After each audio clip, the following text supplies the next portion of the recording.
Download aplikasi Tarbiyah Sunnah di handphone Anda. Tersedia di Google Play dan App Store. Bismillahirrahmanirrahim. Assalamualaikum warahmatullahi wabarakatuh. Alhamdulillahilladzi arsala rasulahu bil huda wa dinil haqq liyudhhirahu 'ala ad-dini kullihi walau karihal musyrikun. Wa asyhadu an la ilaha illallah wahdahu la syarika lah iqraran bihi wa tauhidan wa asyhadu anna Muhammadan abduhu wa rasuluh sallallahu alaihi wa ala alihi wa ashabihi wa sallama tasliman mazida wa ba'd. Hadirin jamaah Masjid Umar bin Khattab yang Allah muliakan, terutama anak-anakku sekalian, para santri di Ma'had Tahfidz Quran Tarbiyah Sunnah Bandung. Alhamdulillah kita kembali berjumpa. Kita sedang membahas tentang kesalahan-kesalahan orang di dalam sholat.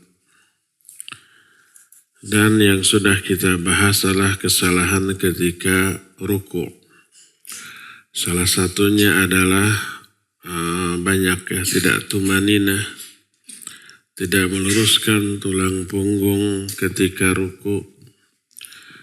Terus mungkin ada kepalanya yang mendongak ke atas atau terlalu nunduk.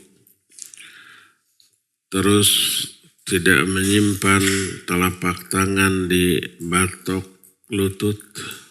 Ada yang di atas lutut paha, ada yang di bawah lutut di betisnya. Dan pandangan, banyak pandangan tidak mengarah ke tempat sujud ketika rukunya.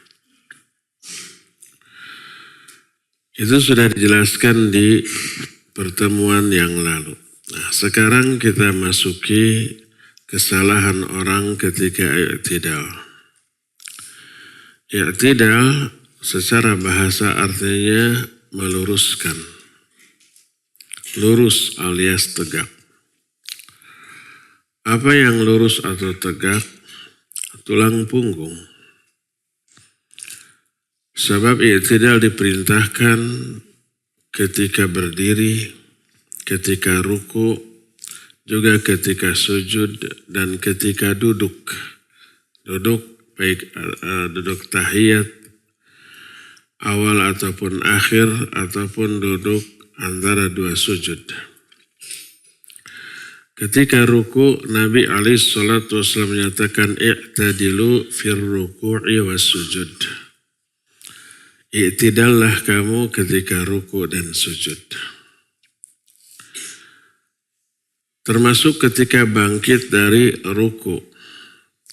Berkata Wa'il bin Hujrin, "Tsumma qala sami'allahu liman hamidah wa rafa'a yadayhi hatta yakuna hadwa mankibaihi wa'tadala hatta yarji'a kullu 'azmin fi mawdhihi mu'tadilan." Lalu Nabi SAW mengucapkan sami'allahu liman hamidah sambil mengangkat kepalanya dari ruku dan mengangkat kedua tangan sampai berbetulan dengan kedua bahu. Jadi angkat tangannya sampai ke kedua bahu. Dalam riwayat lain sampai ke kedua telinga. Imam An-Nawawi mengkompromikan dua hadis ini dengan mengatakan dua-duanya benar, setelinga atau sebahu. Sebab makna setelinga adalah ujung jari dan sebahu adalah bagian bawah dari telapak tangan. Maka ikhtilaf para ulama dalam hal ini kepada tiga bagian, ada yang setelinga. Ada sebagian orang yang memastikan setelinga, dua jempolnya itu diantalkan tadi apa? Diantalkan. Di apa? ditempelkan. Nggak ada, nggak perlu untuk memastikan. Ada yang menyatakan segini, ada yang menyatakan segini, ada yang menyatakan segini. Ikhtilaf karena hadisnya muhtamal. Mana muhtamal, ada yang merangkan sebahu, setelinga, ada yang mengkompromikan dua hal itu sehingga di tengah-tengahnya. Gak masalah. Nah, sampai berbetulan dengan kedua bahu, wa'tadala dan beriktidal. Beriktidal adalah menegakkan tulang punggung. Hatta yarji'a kullu 'adbin fi ma'udhi mu'tadilan, sampai kembalilah semua tulang ke sendinya masing-masing dengan lurus. Semua tulang sendi kembali ke tempatnya dengan lurus. Jadi tegak. Itulah yang disebut dengan i'tidal, menegakkan tulang punggung. Dan itu juga i'tidal ketika ruku, ketika sujud. I'tadilu fir ruku'i was sujud. I'tidallah kamu ketika ruku dan sujud. Maksudnya tegakkan tulang punggungmu ketika ruku dan sujud. Sampai Nabi SAW menyatakan, la tujzi'us salatu liman lam yuqim rajulun salbahu fir ruku'i was sujud. Tidak sempurna salat seseorang yang tidak meluruskan, tidak menegakkan tulang punggung ketika ruku dan sujud. Ketika ruku sudah kita bahas, tulang punggung lurus, tidak boleh bengkok, bengkung atau bongkok. Dan itulah yang disebut i'tidal. Ketika sujud juga begitu. Termasuk ketika duduk antara dua sujud. Sebab ketika Nabi SAW bersujud, dilihat oleh sahabat. Thumma qala Allahu Akbar wa rafa'a ra'sahu. Wa'tadala hatta yarji'a kullu 'azmin fi ma'udhihi mu'tadilan. Lalu Nabi mengangkat kepalanya dari sujud sambil bertakbir, kemudian beliau duduk dan i'tidal. Wa'tadala dan beri'tidal. Sampai semua tulang kembali ke tempatnya masing-masing mu'tadilan dengan lurus. Itu i'tidal ketika duduk di antara dua sujud. Jadi i'tidal dilakukan di semua gerakan sholat, ketika berdiri, ketika ruku, ketika i'tidal setelah ruku, ketika sujud, dan ketika duduk antara dua sujud. Makna i'tidal adalah meluruskan apa? Tulang punggung. Jadi i'tidal maknanya tegak, lurus, meluruskan tulang punggung. Ada beberapa hal yang harus diperhatikan ketika i'tidal, yaitu tuma'ninah. Tuma'ninah itu tenang, tidak terburu-buru. Berhenti sebentar di antara gerakan-gerakan sholat. Ketika melakukan gerakan-gerakan sholat. Jangan sampai si badan ketika bangkit dari ruku belum tegak, sudah langsung takbir untuk sujud. Itu enggak tumaninah. Jadi pertama tumaninah. Tumaninah mencakup pertama, mengangkat kedua tangan, boleh sebahu, boleh setelinga, boleh di antara dua itu. Karena tadi hadisnya muhtamal. Maka para ulama berbeda pendapat. Ada yang sebahu, ada yang setelinga, ada yang di antara dua hal tersebut. Dan si posisi telapak tangan menghadap ke arah kiblat. Berdasarkan dalil umum dari Al-Quran, fa'aqim wajhaka fawalli wajhaka syatral masjidil haram. Hadapkan wajahmu ke arah Masjidil Haram. Ke arah apa? Kiblat. Dalam ayat ini disebut hadapkan wajahmu. Apakah hanya wajah? Kalau umpamanya kita sana kiblat, kita ke sana tapi wajah sini. Allahu Akbar. Boleh apa tidak? Tidak boleh. Walaupun wajahnya menghadap kiblat, tapi badannya menghadap ke utara atau ke selatan atau agak nyerong ke sana, asal gini badan Allah, wajahnya Allahu Akbar. Tidak boleh, walaupun di dalam Al-Quran hanya disebut wajah, tapi ada kaidah dalam ilmu balaghah. Balaghah itu ilmu sastra Arab. Dzikrul khas wa urida bihi amah, disebut sebagian. Tapi yang dimaksud adalah keseluruhan. Hadapkan wajahmu ke arah kiblat, maksudnya seluruh badanmu yang bisa kamu hadapkan ke arah kiblat.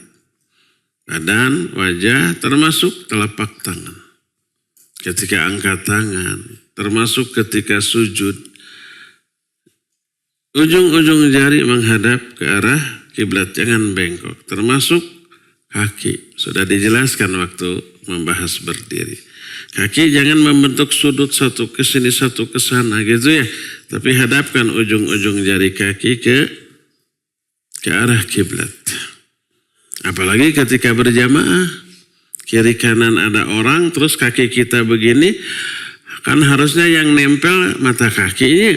Tapi karena begini, yang nempel ujung cingir kaki. Cingir itu apa?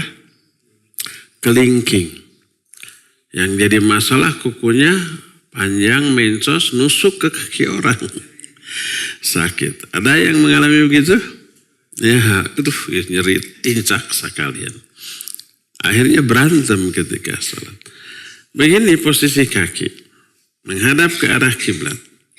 Sehingga pas berjamaah, mata kaki atau bagian pinggir dari kaki kita yang beradu dengan kaki orang lain. Kalau begini nanti cingir dengan cingir.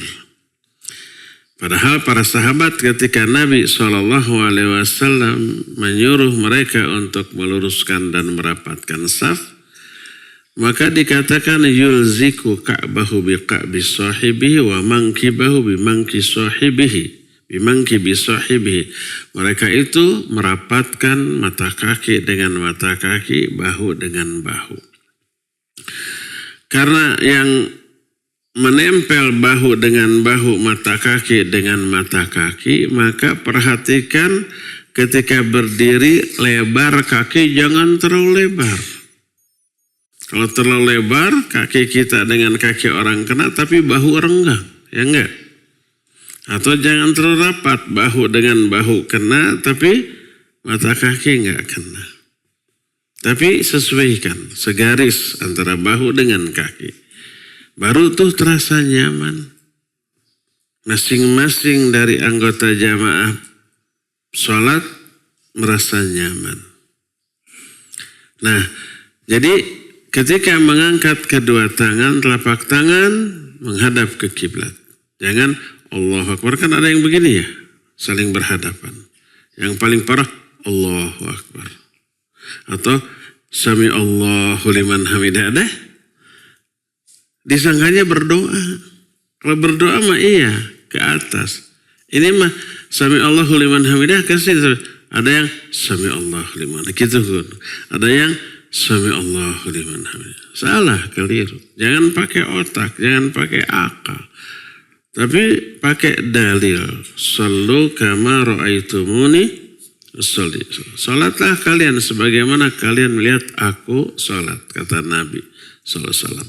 Nabi mencontohkan begini, udah begini, jangan diakal-akali oleh otak. Sami Allah liman hamidah, Rabbana walakal hamd. Disangkanya berdoa. Bukan, itu zikir.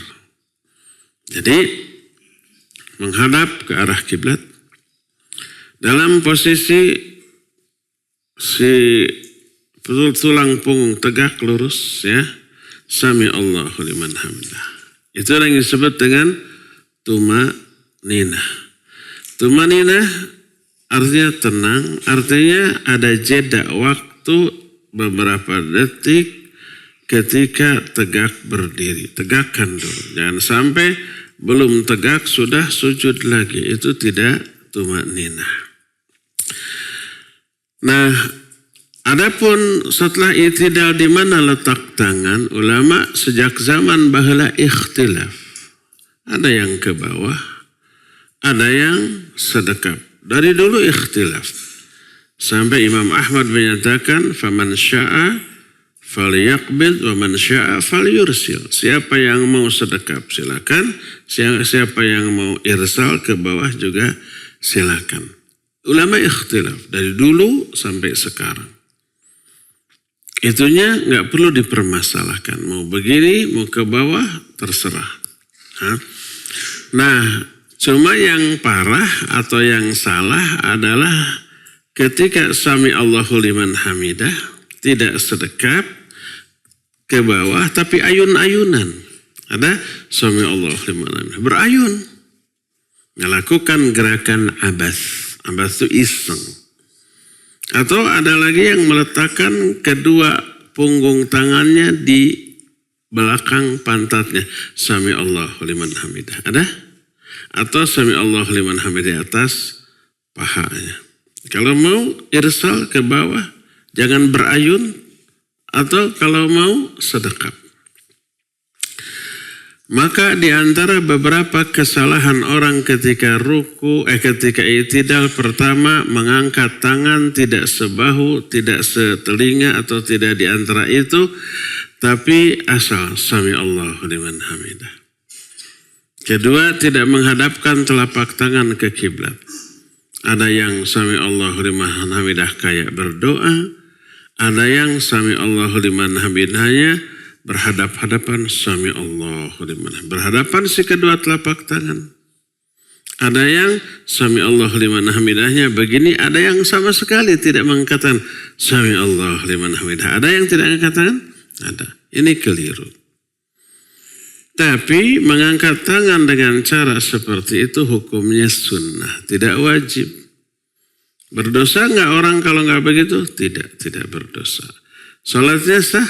Sah. Terus di mana itu salahnya? Dia tidak mengamalkan sunnah dalam sholat.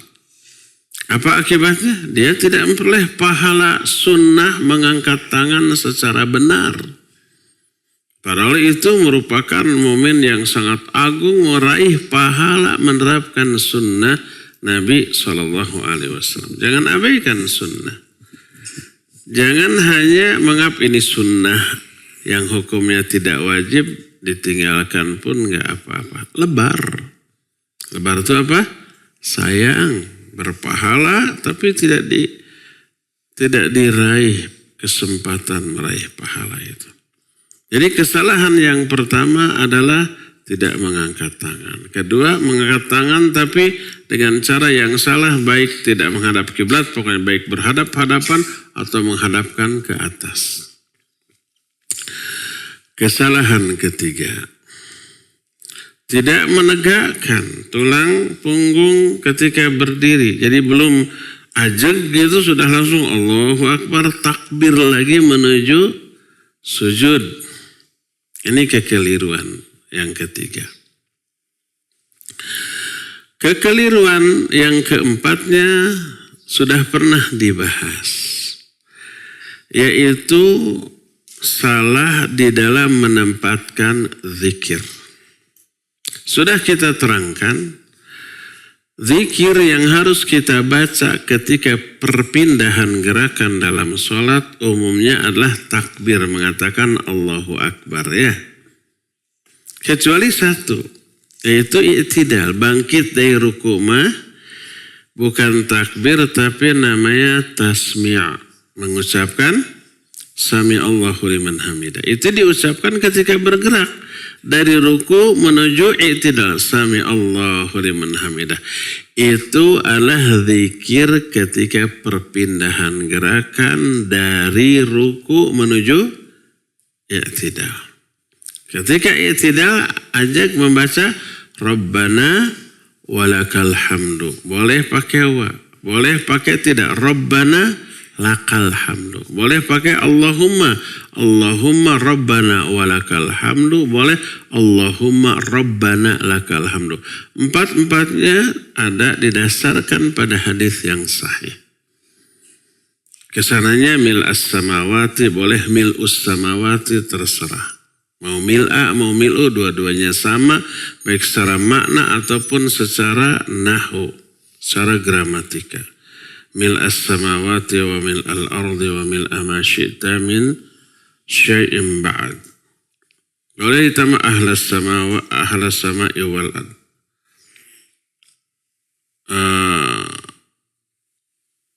Apalagi Sami Allah liman rabbana walakal hamdu mil'as samawati wa mil'al ardi wa mil'a ma syi'ta min syai'in ba'da. Ahla thana'i wal majdi ahaqqu maqala bihil amd. Gitu ya. Wa kulluna laka amdun. Itu ada tambahan. Allahumma la mani'a lima a'taita wa la mu'tiya lima mana'ta wa la yanfa'u dzal jaddi minkal jaddu. Boleh ditambah dengan doa atau zikir yang barusan. Kalau hanya sampai min syai'in ba'd saja terus takbir lagi boleh, enggak apa-apa.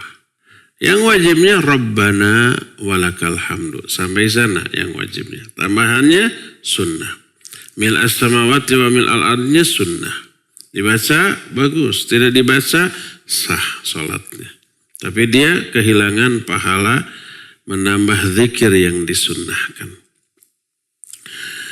Nah, itu mulai dari Rabbana walakal hamdu, itu zikir yang dibaca ketika i'tidal. Sami Allahu liman hamidah, zikir yang dibaca ketika perpindahan i'tidal. Ketika dari ruku ke i'tidal. Sehingga kesalahan banyak orang, walaupun ini masalah yang diikhtilafkan di kalangan para ulama. Kesalahan banyak orang tidak membaca Sami Allahu liman hamidah ketika bergerak dari ruku ke berdiri. Rata-rata kalau berjamaah sebagai makmum ya. Makmum membaca ketika imam Sami Allahu liman hamidah, makmum membaca apa? Rabbana walakal hamdu ketika bergerak.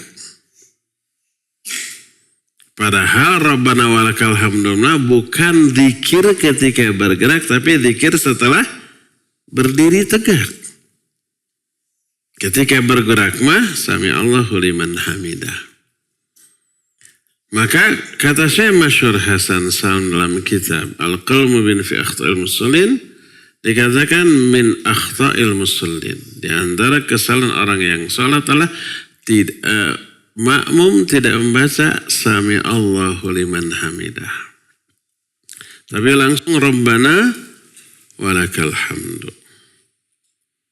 Padahal Rabbana walakal hamdulillah zikir yang harus dibaca ketika i'tidal. Sedangkan Sami Allahu liman hamidah adalah zikir ketika perpindahan gerakan. Ketika bergerak. Jadi ketika bergerak membaca Rabbana walakal hamdu, ketika berdiri membaca mil as-samawati wa mil al-ard atau mil us-samawati wa mil ul-ard, itu dan seterusnya. Padahal Rabbana walakal hamdu adalah bacaan ketika i'tidal, bukan bacaan ketika bergerak. Tapi bukankah ada hadis Nabi yang menyatakan idza qala al-imamu Sami Allahu liman hamidah faqulu Rabbana walakal hamdu. Kalau imam mengucapkan Sami Allahu liman hamidah, ucapkan olehmu Rabbana walakal hamdu. Dan dari hadis ini ulama banyak yang berpendapat bahwa makmum tidak membaca Sami Allahu liman hamidah. Karena ada perintah Nabi SAW, kalau imam baca Sami Allahu liman hamidah, kalian sebagai makmum baca Rabbana walakal hamdu. Maka sebagian ulama menyatakan baca Rabbana walakal hamdu, tidak membaca Sami Allahu liman hamidah. Di antara ulama zaman kiwar yang berpendapat demikian ya Syekh bin Baz Al-Utsaimin menyatakan begitu. Tapi ulama lain seperti Syekh Al-Albani termasuk Syekh Masyhur menyatakan hadis itu kalau imam membaca Sami Allahu liman hamidah, katakan olehmu Rabbana walakal hamdu setelah mengucapkan Sami Allahu liman hamidah. Ucapan Sami Allahu liman hamidah tidak perlu diperintahkan karena dibaca keras oleh Nabi. Tanpa diberitahukan, tanpa diperintahkan, pasti sahabat mengikuti. Karena ada perintah sallu kama ra'aitumuni usul. Nabi mengatakan Sami Allahu liman hamidah, pasti ngikut tuh. Sebagaimana takbir, Nabi takbir, para sahabat takbir. Nabi tasmi', para sahabat tasmi'. Idza kabbara al-imam fakabbiru. Kalau imam takbir, takbirlah kalian. Termasuk mencakup kalau imam tasmi', tasmi'lah kalian. Apa itu tasmi'? Mengucapkan Sami Allah liman hamidah. Setelah mengucapkan Sami Allah liman hamidah, baca Rabbana walakal hamdu. Kenapa harus diperintahkan? Karena Rabbana walakal hamdu dibaca sir oleh imam. Dibaca apa? Perlahan. Makmum nggak tahu dibaca apa setelah Sami Allah liman hamidah. Oleh Nabi diperintahkan. Baca Rabbana walakal hamdu. Setelah mengatakan Sami Allah liman hamidah. Tapi karena ada ulama yang membolehkan, ya masalah yang diikhtilafkan. Kalau saya pribadi, walaupun sebagai makmum membaca Sami Allah liman hamidah. Kalau ada pinggir saya langsung Rabbana walakal hamdu, kan baik antap kumamanehna. Karena kita beramal berdasarkan dalil atau keterangan yang sampai kepada kita. Keterangan yang sampai kepada kita begini, ya kita beramal begini. Mungkin keterangan ini nggak sampai kepada dia atau sampainya dalam bentuk lain, ya terserah. Yang jelas dua-duanya berpegang kepada ilmu dan dalil yang sampai ke diri masing-masing. Nggak masalah. Itu intinya beramal berdasarkan ilmu atau dalil. Walaupun kesimpulan istidlalnya, penerapan dalilnya berbeda, nggak masalah. Yang penting ada dalilnya. Ulama ikhtilaf, ya nggak masalah. Itu wajar, lumrah dan normal. Nah, hanya dikatakan di sini di antara kesalahan orang yang sholat adalah tidak membaca Sami Allahu liman hamidah sebagai zikir perpindahan dari ruku ke berdiri. Langsung mereka membaca Rabbana walakal hamdu. Para Rabbana walakal hamdu adalah zikir ketika berdiri, bukan ketika bergerak. Inilah kesalahan yang ketiga. Kesalahan yang keempat ketika orang beriktidal adalah tidak membaca zikir iktidal Rabbana walakal hamdu. Bacaan setiap gerakan sholat hukumnya wajib. Gerakannya rukun. Rukunya rukun sholat. Sujudnya rukun sholat. Iktidalnya rukun sholat. Duduk antara dua sujud rukun sholat. Tapi bacaan yang dibaca di sana bukan rukun tapi wajib. Harus dibaca. Kalau ketika ruku bacaan yang wajib adalah Subhana rabbiyal azim, minimal sekali itu wajibnya. Kedua, ketiga sampai ke 10 itu sunnah. Ketika sujud Subhana rabbiyal a'la yang wajibnya 1 kali. Kedua, ketiga dan seterusnya sunnah. Ketika iktidal yang wajibnya Rabbana walakal hamdu. Sampai sana yang wajibnya. Selanjutnya mil as-samawati wa mil al-ard sunnah. Maka kalau Rabbana walakal hamdu tidak dibaca, dia meninggalkan yang wajib dan dosa. Oleh karena itu kesalahan besar kalau Sami Allahu liman hamidah. Sudah Rabbana walakal hamdu tidak dibaca. Yang paling utama adalah membaca yang wajib dan juga yang sunnah. Rabbana walakal hamdunya dibaca, mil as-samawati wa mil al-ardi wa mil amasyita min syai'in ba'dunya dibaca, terus sampai ahlas tsana'i wal majzi ahaqqu ma qala bihil amdu wa kulluna lakal amdu. Terus sampai Allahumma la mani'a lima a'taita wa la mu'tiya lima manata wa la yanfa'u dzal jaddi minkal jaddu, sampai sana.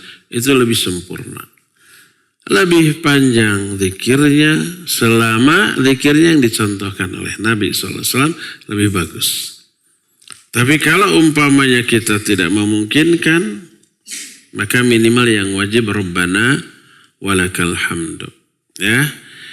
Adapun masalah yang diikhtilafkan tadi seperti apakah sedekap atau menjulurkan ke bawah itu tidak boleh dipermasalahkan.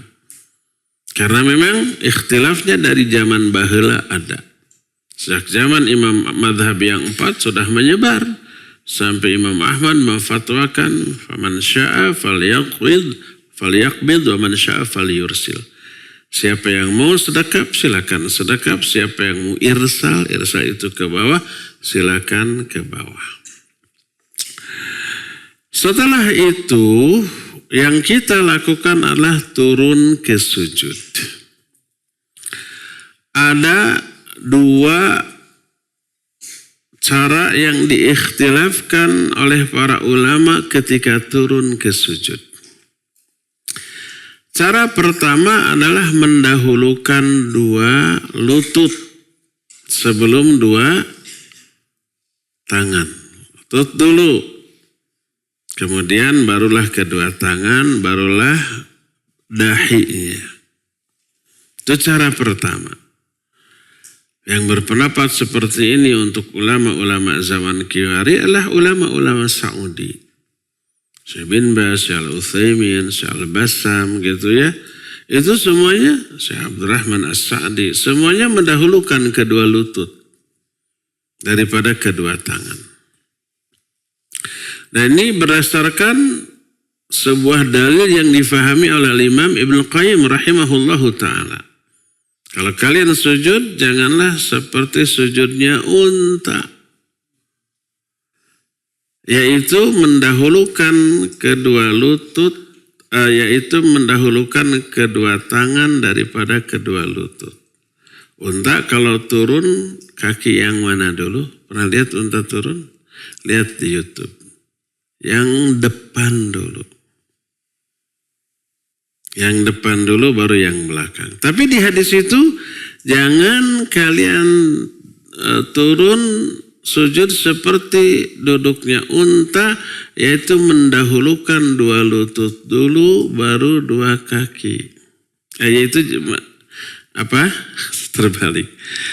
Yaitu mendahulukan kedua tangan dulu, terus kedua lutut dulu baru dua tangan. Kata Imam Ibnu Qayyim ini munqalib. Munqalib itu apa? Terbalik. Sebelum Imam Ibnu Qayyim tidak ada yang menyatakan ini terbalik. Maka dari sinilah Imam Ibnu Qayyim dan ulama-ulama setelahnya yang taklid kepada beliau mendahulukan dulu dua lutut baru dua kaki. Sebelum Imam Ibnu Qayyim tidak ada. Makanya banyak ulama yang mendahulukan dua lutut. Ada lagi yang mendahulukan dua tangan dulu. Dan hadisnya ini jauh lebih banyak. Sebelum Imam Ibnu Qayyim tidak ada yang menyatakan hadis itu munqalib. Hadis itu sahih riwayat Imam Abu Dawud dalam kitab sunannya. Nah ternyata memang menurut syair-syair berbahasa Arab yang klasik, yang dimaksud dengan kedua lutut dari unta adalah memang bagian depannya. Yang dimaksud tangan kedua unta adalah kedua kaki belakangnya. Hadis tadi tidak munqalib, tidak terbalik, memang begitu. Lalu ada banyak Ibnu Umar radhiyallahu anhuma menjelaskan suatu saat sholat dengan sujud mendahulukan kedua tangan daripada kedua lutut. Lalu beliau menyatakan hakadha ma ra'aitu min sholati Rasulillah SAW. Demikianlah yang aku lihat dari sholat Rasul SAW. Hadis tadi tidak munqalib, benar begini. Tapi ini masalah tetap diikhtilafkan oleh para ulama. Kalau saya pribadi mengambil pendapat yang kedua. Kedua tangan dulu sebelum kedua lutut. Berdasarkan keterangan itu. Sampai di kitab Aslu Sifati Salat Nabi Syekh Al-Albani, beliau membahas secara rinci dalil-dalil bahwa begitulah yang dicontohkan oleh Nabi SAW. Hadis tentang sujudnya unta tadi tidak munqalib, tidak terbalik, memang begitu. Jangan sujud seperti unta, yaitu mendahulukan lutut daripada kedua tangan. Nah gitu. Tapi dilihat kok unta mendahulukan yang depan daripada yang belakang. Ya memang begitulah. Jadi tidak terbalik hadis tersebut. Benar. Lalu dipraktekkan oleh para sahabat. Lalu mereka mengatakan begitulah cara salat Nabi SAW yang aku lihat. Tapi itu masalah yang diikhtilafkan, ya. Tidak masalah mau begini, mau gitu, terserah. Dan berkata Syekh Al-Bassam rahimahullah dalam kitab Tawdihul Akam Syarah Bulughul Maram. Ketika menjelaskan innama ju'ilal imamu liyutamma bih. Imam hanyalah dijadikan untuk diikuti. Maksudnya hadis ini diterapkannya ketika antara imam dengan makmum ikhtilaf. Ikuti gerakan imam. Berdasarkan hadis umum, innama ju'ilal imamu liyutamma bih. Imam dijadikan untuk diikuti. Maka kalau imam berpendapat kedua lutut dulu, kita berpendapat dua tangan dulu, itu langsung dijelaskan contoh itu oleh Syekh Al-Bassam mengutip penjelasan Syekhul Islam Ibn Taimiyah dalam Majmu'ul Fatawanya. Kalau imam dua lutut dulu, kita dua tangan dulu, ikuti imam. Dua lutut dulu. Dan sebaliknya kalau imam dua tangan dulu, makmum kita sebagai imam dua lutut dulu, ikuti imam. Dua tangan dulu. Kalau umpah imam berpendapat ada jalsatul istirahah, ada duduk istirahat dari sujud ke berdiri, ada duduk istirahat dulu kan. Imam berpendapat begitu, kita berpendapat langsung ikuti imam, duduk dulu. Dan sebaliknya kalau imam tidak ada duduk istirahat, kita berpendapat ada duduk istirahat, ikuti imam, jangan duduk istirahat. Inilah makna dari innama ju'ilal imamu liyutamma bih. Termasuk kalau umpamanya imam sami Allah liman hamidah sedekap, kita berpendapat ke bawah, sedekap ikuti imam. Dan sebaliknya kalau imam sami Allah liman hamidah ke bawah, kita berpendapat sedekap, ikuti imam ke bawah. Karena imam dijadikan untuk diikuti. Terapkan dalam perkara yang diikhtilafkan antara imam dengan makmum dalam gerakan sholat. Adapun kalau kita sholat sendiri, ya silakan sebagaimana pendapat kita. Seperti sholat sunat. Lakukanlah seperti yang kita yakini. Kalau kita sedekap, sedekap. Kalau kita ke bawah, ya ke bawah. Karena sendirian. Kalau mau sujud, kita dua lutut dulu, silakan dua lutut dulu. Kalau dua tangan dulu, silakan dua tangan dulu. Kalau sendirian, sebagaimana keyakinan kita. Tapi kalau berjamaah, ikutilah gerakan imam. Berdasarkan keumuman hadis, innama ju'ilal imamu liyutamma bih. Termasuk bila imam melakukan gerakan yang menurut imam sunnah, menurut makmum bid'ah. Ikuti, ya ikuti. Dalilnya mana? Pertama tadi. Kedua ini ada dalil yang jelas. Sahabat masih banyak yang hidup, imam melakukan kebidahan. Sahabat tetap ikut. Kapan? Ketika yang menjadi penguasa adalah Marwan namanya. Maka disebut bid'ah Marwaniyah. Salat Id. Entah Idul Fitri atau Idul Adha. Dia mendahulukan khutbah daripada salat. Kalau sholat ini harusnya apa dulu? Sholat dulu baru khutbah. Terbalik dengan Jumatan. Kalau Jumatan, khutbah dulu baru sholat. Marwan merubah sholat Id seperti sholat Jumat. Khutbah dulu baru sholat. Para sahabat masih banyak yang hidup. Diingkari. Tapi kekeh.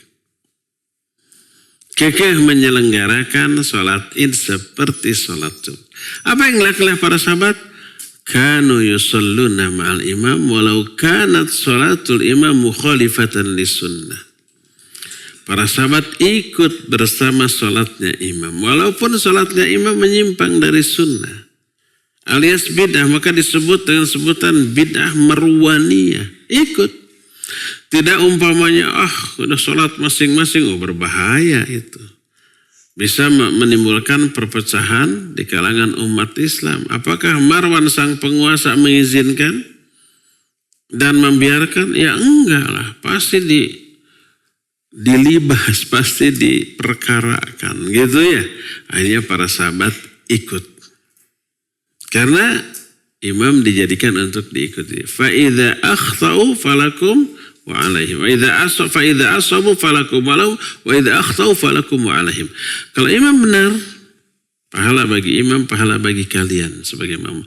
Kalau imam salah, pahala bagi kalian, dosa atas si imam. Kita mah dapat pahala dari ketaatan kepada imamnya, ya. Nah, demikian dalam menghadapi perbedaan pendapat dalam masalah fikih, termasuk fikih salat ini, ya. Nanti tentang bagaimana cara sujud yang benar dan apa saja kesalahannya kita akan ungkit di pembahasan pertemuan Jumat yang akan datang. Sekarang cukup sampai di sini dan kita masih punya sisa waktu untuk bertanya jawab. Wassallallahu ala nabiyina Muhammadin wa ala alihi wa ashabihi wasallam. Assalamualaikum. Waalaikumsalam warahmatullahi. Andra dari Cimahi. Andra dari Cimahi. Ya.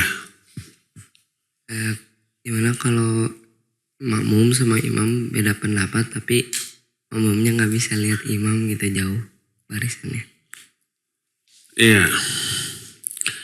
Bagaimana kalau kita tidak tahu gerakan imam? Kita di belakang jauh, nggak bisa melihat imam gitu ya. Seperti di masjid-masjid besar. Atau di masjid sini tapi kita di belakang imam, di sini di depan. Kan nggak kelihatan, makanya harus begini. Apalagi Masjidil Haram, Masjid Nabawi. Itu imam wah jelas nggak kelihatan kecuali kalau di saf pertama sampai kedua ketiga mungkin kelihatan. Tapi di belakang, apalagi di belakangnya bingit, di saf yang ke-100, apalagi di luar nggak bisa. Apa yang harus kita lakukan? Kalau kita tetangga di masjid itu pasti tahu imam ini sehari-harinya ya, karena bukan sekali 2 kali sholat, tapi sehari sampai 5 kali pasti tahu. Nah sekarang kalau di masjid yang kita tidak kenal, mungkin di jalan kita ke masjid, bagaimana yang harus kita lakukan? Berdasarkan ghalabatul dhon. Seperti umpamanya di Mekah, Madinah, Masjidil Haram, Masjid Nabawi.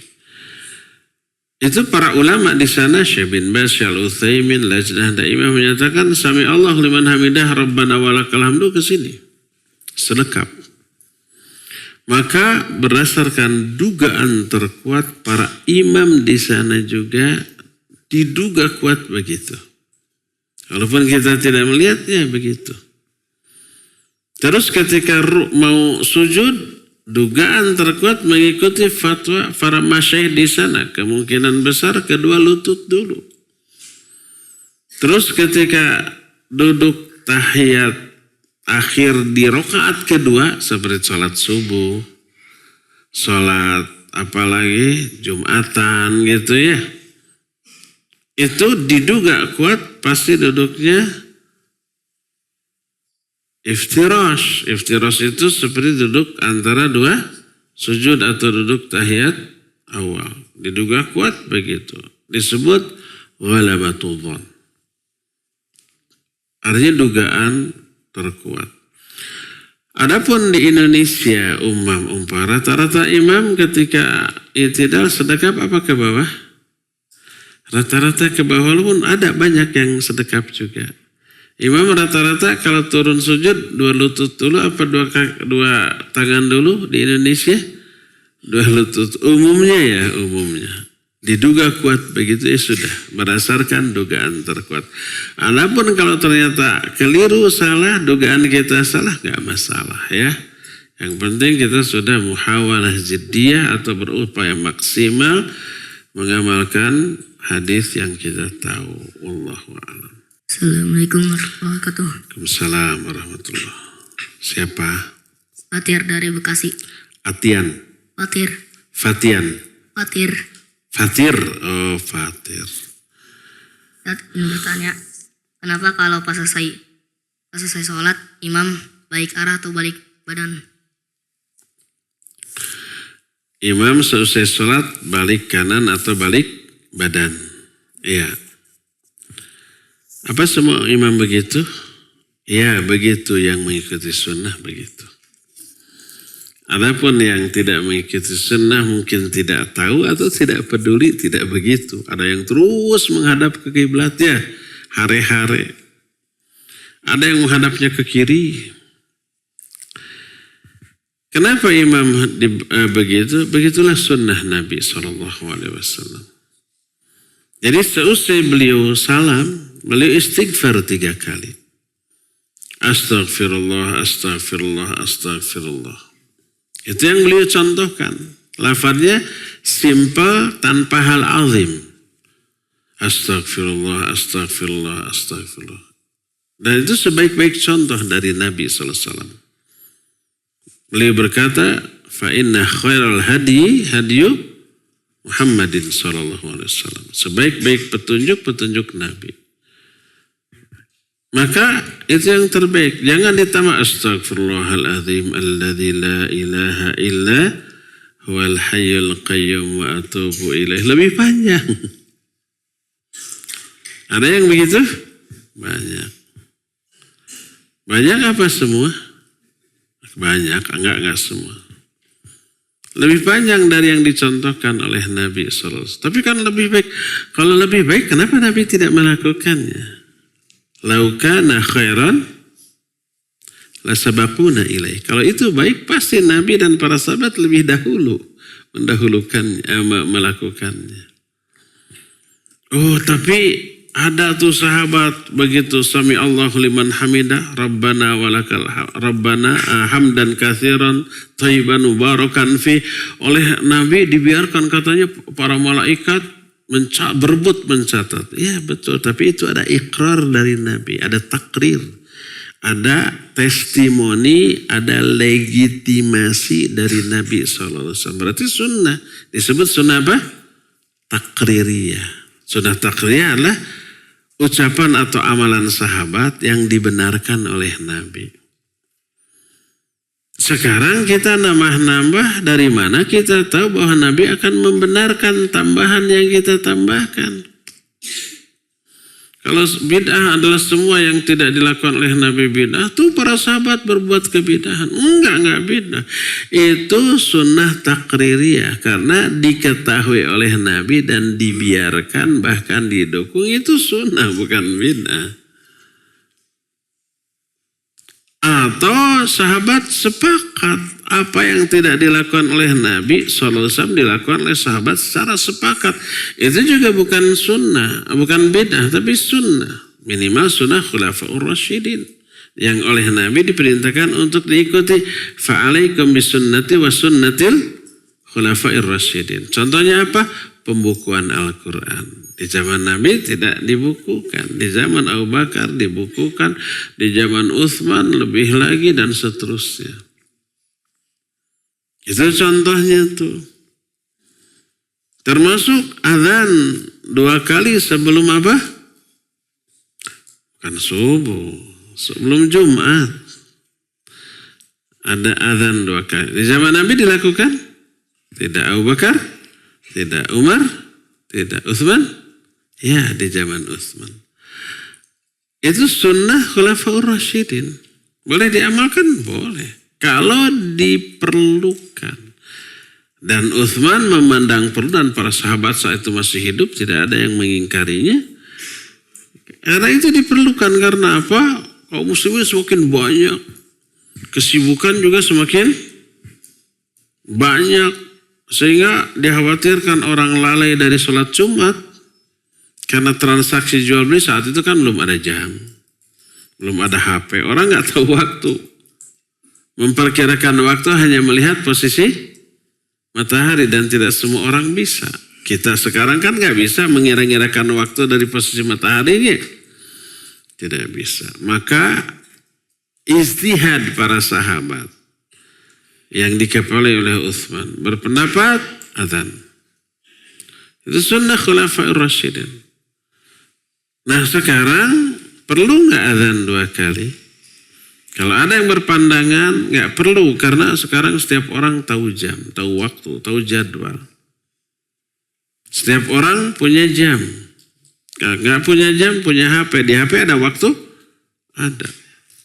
Maka dipandang nggak perlu lagi, nggak masalah. Itu yang dijelaskan oleh Syekh Al-Albani rahimahullah. Seandainya Utsman hidup di zaman sekarang, niscaya dia tidak akan mengadakan azan 2 kali. Karena orang semua tahu waktu. Tapi jangan menuduh bid'ah kepada yang mengadakan azan 2 kali karena melaksanakan sunnah Khulafaur Rasyidin di antara Utsman yang didukung oleh para sahabat yang masih hidup di sana. Kalau ada yang berpendapat kenapa tidak mengikuti sunnah Abu Bakar dan Umar? Kondisinya sudah berbeda. Kondisinya sudah lain di zaman Utsman. Al-hukmu yaduru ma'a illatihi wujudan wa adaman. Jadi hukum beredar berdasarkan sebab. Kalau ada sebab silakan adakan. Kalau enggak ada jangan. Di zaman sekarang uzur atau sebabnya sudah tidak ada ya jangan diadakan. Tapi kalau ada yang kekeh mau mengadakan karena masih ada maslahatnya ya sudah jangan dituduh bid'ah. Makanya di Masjidil Haram, Masjid Nabawi sekarang masih 2 kali adzan Jumat. Kalau dulu mah paling 10 atau 5 menit sebelum adzan Jumatnya adzan. Sekarang diundur setengah jam. Kalau Jumatan jam 12, setengah 12 sudah adzan awal. Mungkin nanti diundur lagi jam 11 mungkin. Mungkin nanti seperti zaman Utsman adzannya itu di pasar-pasar, di jalan-jalan mungkin nanti ya. Wallahu a'lam. Sesuai dengan ijtihad para ulama di zaman tersebut. Enggak masalah. Nah, kembali ke pertanyaan tadi. Setelah astagfirullah 3 kali, kemudian Allahumma antas salam wa minkas salam tabarakta ya dzal jalali wal ikram. Itu 3 kalimat. Allahumma antas salam minkas salam tabarakta ya dzal jalali wal ikram. Ada ditambah-tambah fahayyina rabbana bisalam wa adkhilna jannata darussalam tambahan. Isi tambahannya bagus. Baik diterapkan, kalau baik pasti Nabi dan para sahabat lebih dahulu. Itu dimasukkan dari doa lain yang Allah fahayyina rabbana bisalam itu diambil dari doa melihat Ka'bah. Ketika melihat Ka'bah kita dianjurkan membaca Allahumma antas salam wa minkas salam fahayyina rabbana bisalam. Dimasukkan ke sini. Padahal Nabi SAW tidak memasukkannya. Maka cukup mengikuti apa yang dilakukan oleh Nabi SAW. Jadi imam salat astagfirullah 3 kali. Terus Allahumma antas salam minkas salam tabarakta ya dzal jalali wal ikram. Setelah itu balik badan. Boleh menghadap ke makmum. Boleh menghadap ke arah kanan. Itulah yang dicontohkan oleh Nabi SAW. Maka imam begitu karena mencontoh beliau. Apa hikmahnya? Wallahu a'lam. Banyak diterangkan oleh para ulama tentang hikmahnya. Di antaranya memantau kondisi para jamaah dan seterusnya gitu ya. Kadang-kadang Nabi SAW melihat mana sahabat si fulan kok biasanya ada, jadi sekarang tidak ada. Bisi sakit, bisi ada masalah gitu kan. Terus beliau kadang-kadang bertanya, ada enggak di antara kalian yang tadi malam mimpi? Kalau ada, ceritakan. Begitu. Jadi kenapa imam sekarang seusai salam baca dulu istighfar 3 kali sampai Allahumma antas salam tadi baru balik. Jangan sampai baliknya itu telat, sudah setengah jam baru balik. Atau Assalamualaikum langsung balik. Tidak nyunah juga ya. Jadi yang benar seperti tadi, wallahu a'lam. Cukup ya, sampai di sini saja. Insyaallah kita lanjut di hari Jumat yang akan datang. Subhanakallahum bihamdik, asyhadu an la ilaha illa anta, astaghfiruka wa atubu ilaik, walhamdulillahi rabbil alamin. Wassalamualaikum warahmatullahi wabarakatuh.